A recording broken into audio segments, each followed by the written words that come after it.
Queridos irmãos e irmãs, como é profunda essa resposta que Jesus dá sobre a pergunta que Judas, aqui no caso Judas Tadeu, faz a ele: por que você se mostra a nós e não ao mundo? Por que a crucifixão de Jesus, a sua paixão, a sua morte foram públicas, foram assistidas por todos, mas as provas da sua ressurreição, as suas manifestações como ressuscitado, foram dadas a poucas pessoas que já conheciam Ele? E Jesus dá essa resposta, toda ela falando sobre o amor, porque é assim que o Evangelho precisa ser acolhido, de forma livre e de forma amorosa, nunca de uma forma forçada. Se Deus se manifestasse no mundo de uma forma que fosse totalmente impossível de não aceitar ou de não admitir, relação que Ele estabeleceria com as pessoas seria uma relação de medo. E Deus, na sua sabedoria, Ele cria o mundo e de forma especial o ser humano por amor, não por obrigação, porque Deus não era obrigado a criar coisa nenhuma, criou de forma livre e amorosa. Então a criação só pode voltar para Ele, só pode entrar em relação com a sua fonte, que é Deus, pelo mesmo caminho da liberdade e do amor. Então é por isso que aqueles que já se abriram pela fé a Cristo, a eles Ele se manifesta. É neles que Ele faz a sua morada, é a eles que Ele envia o seu Espírito. Sem o Espírito Santo, que renova todas as coisas, é impossível acolher a novidade do Evangelho. E a prova disso é o texto dos Atos dos Apóstolos, que a gente acabou de escutar. Por um lado, numa das cidades, eles expulsam, e mais do que expulsar, eles estavam dispostos a ultrajar e a apedrejar Paulo e Barnabé. Quer dizer, nós não queremos só que vocês vão embora daqui, nós queremos fazer vocês sofrerem. Então, é a primeira forma do mundo se confrontar com o Evangelho, e é aquela mesma reação do mundo a Cristo. Nós não te queremos aqui, sai fora do nosso meio, vai para longe de nós, e vai para longe aprendendo uma lição para que você nunca mais volte. E depois vem a outra reação do mundo, quando Paulo e Barnabé vão para essa outra cidade, as cidades de Listra e Derbe. Em Listra, ele faz um milagre,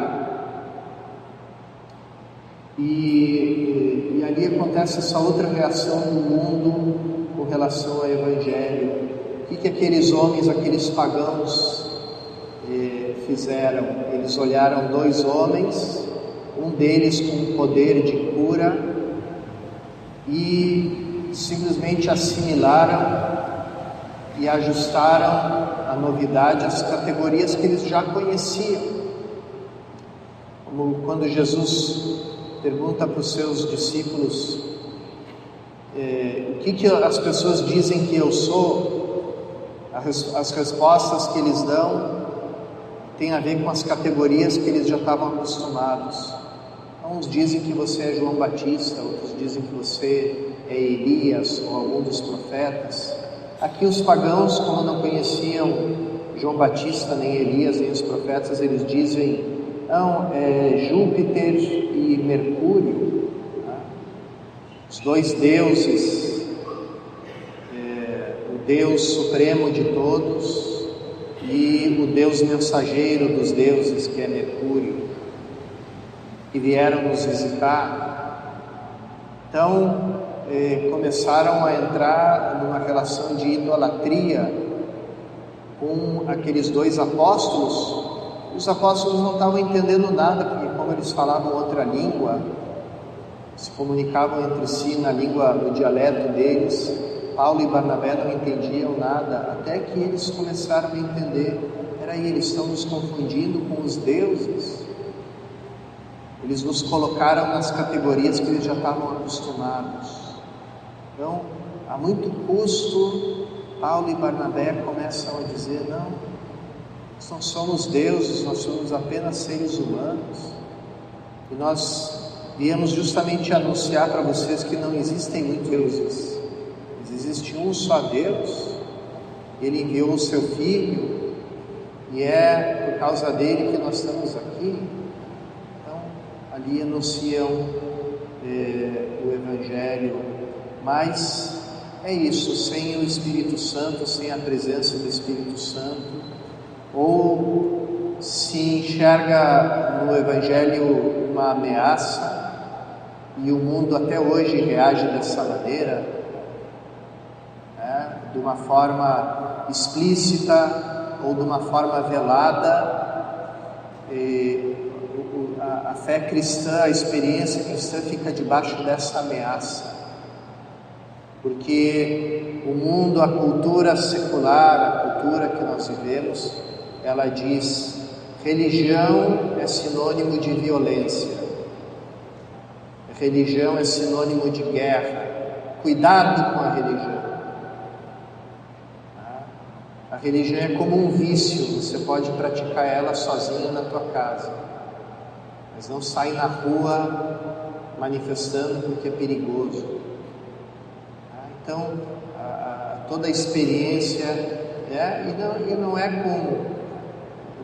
com o zoroastrismo, nem com o confucionismo que o mundo ocidental se preocupa, é com o cristianismo mesmo. Só que eles não dizem isso de forma explícita. E depois todo esse empenho por criar uma nova moral, um novo moralismo, através do qual nós cristãos somos os imorais e os contra a lei, os inimigos da civilização, os inimigos do mundo, né? Como foi a primeira reação de Roma, né? Tácito, historiador romano, ele diz isso, né? Nero botou fogo em Roma, colocou a culpa nos cristãos e começou a castigar os cristãos. Todo mundo sabia que não eram os cristãos que tinham sediado Roma, mas todo mundo concordou que os cristãos levassem a culpa, não tanto por terem incendiado Roma, como pelo fato de que eles são inimigos do gênero humano. Assim escreve o historiador Tácito. Então, essa é a reação do mundo, o medo. O Evangelho é uma ameaça para nós. E a outra reação é tentar assimilar a experiência cristã, mimetizar ela e tornar ela parecida com aquilo que a gente já conhece na nossa cultura. Então,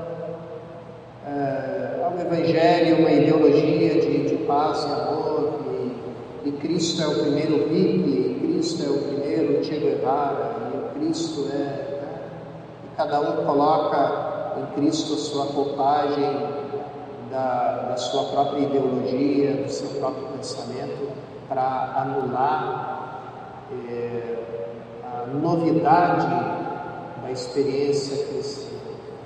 Então, tudo aquilo que aconteceu nos primeiros anos da difusão do Evangelho acontece ainda hoje conosco, e nós mesmos, se nós não somos iluminados pela luz do Espírito Santo, nós podemos também cair numa dessas duas alternativas: ou rejeitar nossa própria identidade cristã, né? E quantos de nós fazem isso?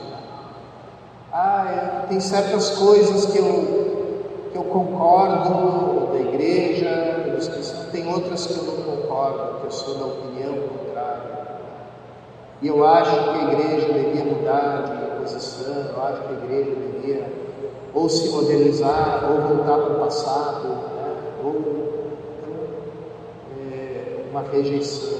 Ou então assimilar a experiência cristã a alguma coisa já conhecida, tentando domesticar o anúncio do Evangelho, né? E esquecendo tudo aquilo que nos incomoda, que nos tira, como vocês dizem, nossa zona de conforto, que nos leva a uma experiência verdadeira do amor de Deus.